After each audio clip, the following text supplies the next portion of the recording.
Salamat, ha.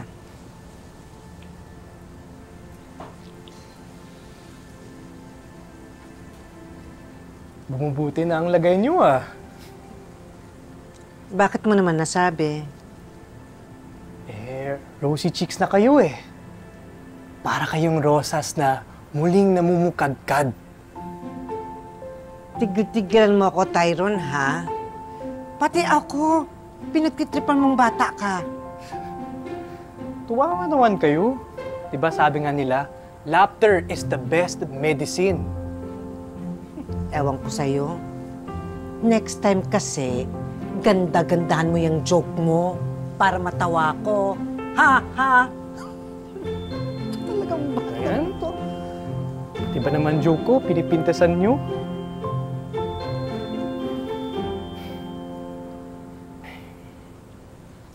Ayan.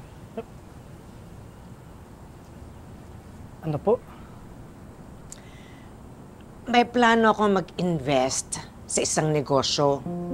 Aralin mo. Po? Alam mo, Tyron, balang araw, mawawala ako sa mundong ito. Aba, ayoko namang iwan yung pinaghirapan ko sa pangangalaga ng mga taong walang alam sa pera. Alam mo naman siguro kung sinong tinutukoy ko. Yung stepfather mong gonggong. Oh, Galit pa rin po ba kayo sa kanya? galit? Hindi na masyado. Pero wala pa rin akong tiwala sa kanya. Kaya, ikaw ang napili ko.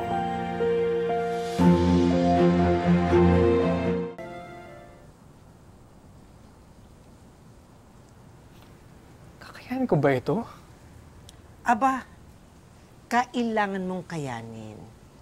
Kasi Tyrone, ikaw pa rin magiging padre de familia ng pamilya nyo. Uy, hindi mo pwedeng asahan si Darius, ha? Dahil wala kang mararating doon. At isa pa, kung talagang gusto mong iahon sa hirap ang nanay at kapatid mo, aba, kailangan mong kumilos. Gets mo? Sorry ka, ikaw ang mananagot sa pamilya nyo. Kasi ikaw yung lalaki. Oh. Nandito sana ang totoo kong tatay. Siya ang magiging katuwaan namin ni nanay. Ang kaso nga, wala.